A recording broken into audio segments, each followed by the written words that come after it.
የኦሮሞ ነጻ አውጪ ሰራዊት ከፍተኛ አዛዥ መገደላቸውን ተከትሎ የኢትዮጵያ መከላከያ ሰራዊት ያወጣው መግለጫ ከባድ ውዝግብን አስነስቷል። ይህ ከፍተኛ አዛዥ ማን ነው? በማንስ ተገደለ? ለምንስ ጉዳዩ ከባድ ውዝግብን አስነሳ?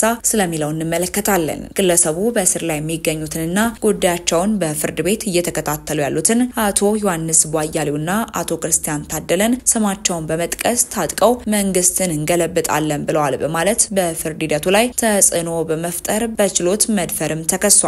መንግስት የአክቲቪስት ስዩም ተሾመን አድራሻ አላውቅም ማለቱን ተከትሎ በርካታ አነጋጋሪ መረጃዎች በስፋት እየወጡ ይገኛሉ። ይህንን ጉዳይ በስፋት እንመለከታለን። ለጦርነት ዝግጁ ነን ስትል ኢራን አስደንጋጭ መግለጫን ሰጥታለች።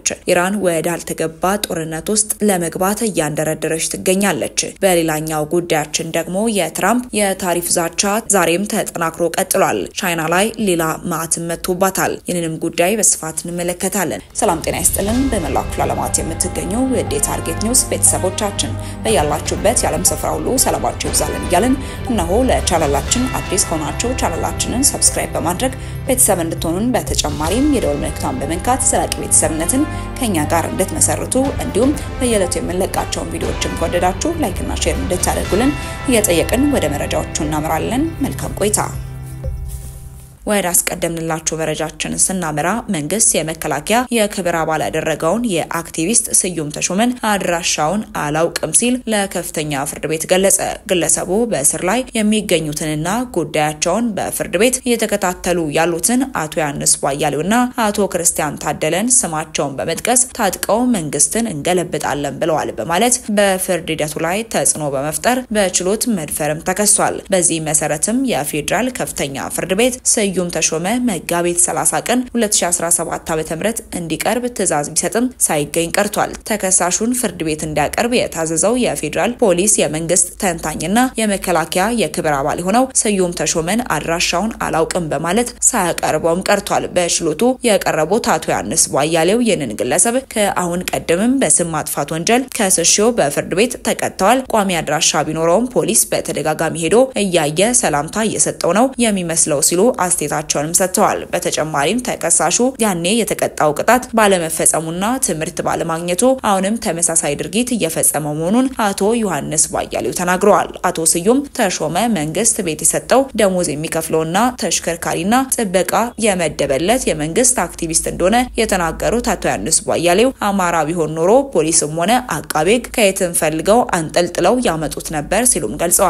ሌላው ከሳሽ አቶ ክርስቲያን ታደለ በበኩላቸውም የፌዴራል ፖሊስ አድራሻውን አላውቅም ማለት ወስፌ ሲፈልግ ቅቤ አይወጋም የሚለውን አባባል እውነተኝነት እንደሚያሳይም ተናግረዋል። አቶ ክርስቲያን እኔን አጅባችሁ ሰዱኝና ቤቱን ላሳያችሁ የመንግስት ሹመኛን የሚጠብቀው የፌዴራል ፖሊስ አካል እኛን የህዝብ እንደራሴዎችን ከቤተሰባችን ፊት ደብድቦና አዋርዶ ለማምጣት ያልተቸገረው ፌዴራል ፖሊስ ላገኛቸው አልቻልኩም ማለቱ ስላቅ ነው ሲሉም ለፍርድ ቤቱ ተናግረዋል። አቶ ዮሐንስ ስዩም ሲከሰስ የማይቀርበውና ከለላ የሚሰጠው በመንግስት ደረጃ የአማራዎች ስም እንዲጠፋ ስለተፈለገ ነው ብለዋል። ከዚህ ቀደም አክቲቪስት ስዩም ተሾመ ሰኔ 6 ቀን 2014 ዓ.ም ከባድ የስም ማጥፋት ወንጀል በመፈጸም በአቶ ዮሐንስ ቧያሌው ክስ ተመስርቶበትም ነበር። በዚህ መሰረትም የአዲስ አበባ ከተማ አስተዳደር ንፋስ ስልክ ላፍቶ የመጀመሪያ ደረጃ ፍርድ ቤትም በመዝገብ ቁጥር 56905 ስዩም ተሾመ የአቶ ዮሐንስ ቧያሌውን ስም በማጥፋቱ የ4 ወር እስራትና የ100,000 ብር ቅጣትም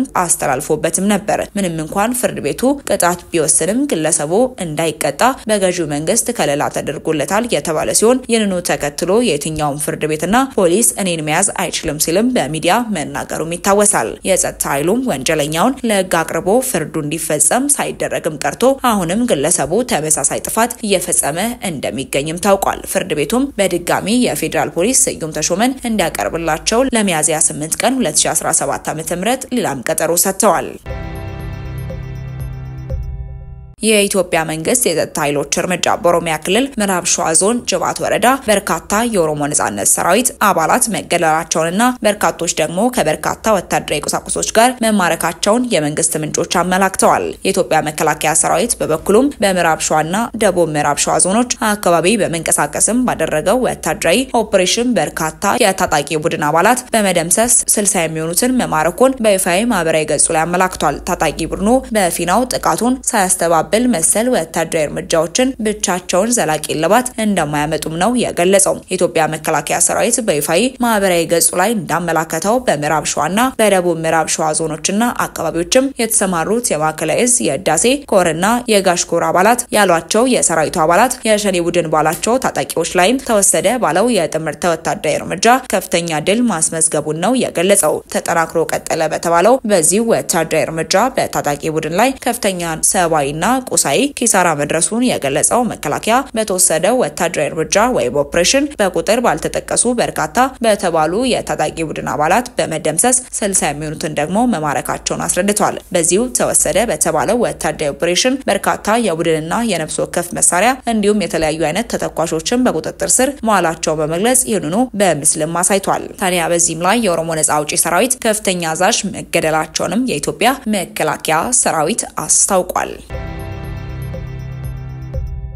የትራምፕ የታሪፍ ዛቻ ተጠናክሮ ቀጥሏል። በቻይና ላይ ተጨማሪ 50% ታሪፍ ለመጣልን ትራምፕ ዝተዋል። የአሜሪካው ፕሬዝዳንት ዶናልድ ትራምፕ ተጨማሪ 50% ታሪፍ ቻይና ላይ ለመጣል የዛቱ ሲሆን ቻይና እስከ መጨረሻው ለመታገል ቃል ገብታለች። ቻይና ይህንን ተጨማሪ የ50% ታሪፍ ዛቻ ከስህተት በላይ የሆነ ስህተት ስትልም ነቅፈዋለች። የቻይና ንግድ ሚኒስቴር የአሜሪካን ውሳኔ ፈጽሞ እንደማይቀበል ያስታወቀ ሲሆን እስከ መጨረሻው ለመዋጋትም ቃል ገብቷል። ሁሉም የታሪፍ እቅዶችም እንዲወገዱና የአሜሪካና ቻይና ልዩነቶች በውይይት እንዲፈቱ ሚኒስተሩ ጠይቀዋል። ባለፈው ሳምንት ትራምፕ ቻይና ላይ ለጣሉት ታሪፍ በምላሹ ቻይና 34% ታሪፍ እንደምትጥል ያስታወቀች ሲሆን ትራምፕም ቻይና የጣለችውን የአጸፋ ታሪፍ እስከ ማክሰኞ ድረስ ካላነሳች 50% ተጨማሪ ታሪፍ እንደሚጥሉም ዝተዋል። ትራምፕ የጣሉትን ታሪፍ በተመለከተ በአሜሪካ የቻይና ኤምባሲ የኢኮኖሚ ጭቆና ነው፣ መብታችንን ከማስጠበቅ ወደኋላ አንልም ሲልም ምላሽ ሰጥቷል። ይህም በእንዲህ እንዳለ ትራምፕ በራሳቸው ማህበራዊ ገጽ ባሰፈሩት መልእክትም ከቻይና ጋር ስለ ታሪፍ እንድንነጋገር የተያዘው እቅድ ተሰርዟል ሲሉም ነው ያስታወቁት። ለጦርነት ዝግጁ ነን ስትል ኢራን አስታወቀች። ለጦርነቱ በሙሉ ተዘጋጅተናል፣ አሜሪካና አጋሮቿን ለመፋለም በጭራሽ አንፈራም፣ እነርሱን ከመፋለምም አንዲት ስንዝር አናፈገፍግም። ይህ የኢራን እስላማዊ ዘብ ጦር IRGC ዋና አዛዥ መግለጫ ነው። በአሜሪካና ኢራን መካከል ያለው የጦርነት ጉሰማ ተካሮ ሲቀጥል አሜሪካ የቦምብ ጣይ አይሮፕላኖችን ከኢራን 3600 ኪሎ ሜትር በሚርቀው ዲያጎ ጋርሺያ የጦር ሰፈሯ እያጓጓዘች ትገኛለች። በተጨማሪም የጦር ጄት ተሸካሚ መርከቦችም ወደ ህንድ ውቅያኖስና ቀይ ባህር መጓጓዛቸውንም ቀጥለዋል። ኢራን በበኩሏ የጦር ኃይሏ በተጠንቀቅ እንዲቆም ማዛለች። ሚሳኤሎቿም ተሰድረው የጠላት አቅጣጫን እንዲያልሙም ተዘጋጅተዋል። የኢራን እስላማዊ ዘብ ሰራዊት አየር ኃይል ለየትኛውም ማጥቃትና መከላከል በተጠንቀቅ እንዲቆም ታዟል። የIRGC ዋና አዛዥ በኢድለትም ባስተላለፉት መልእክትም አሜሪካ ማለት መስታወት ላይ ቆሞ ድንጋይ እንደሚወረውር ሰው ነች። አሜሪካ ወደኛ ስትወረውር የቆመችበት መስታወት እንሰብረዋለን ማለቱም ይታወሳል። በዚህ ጉዳይ ላይ ትራምፕም ዝቷል፣ ኢራንም ዝታለች። ኔታንያሁ በጉዳዩ ለመምከርም ከቀናት በፊት አሜሪካ ገብተዋል። ኢራን አጸፋዊ ምላሽ አሜሪካና እስራኤልን ብቻ ሳይሆን እንግሊዝንም የሚያካትት መሆኑን ገልጻለች። በእኛ አይን እንግሊዝ ከአሜሪካ ተነጥላ የምትታይ አይደለችም ብላለች።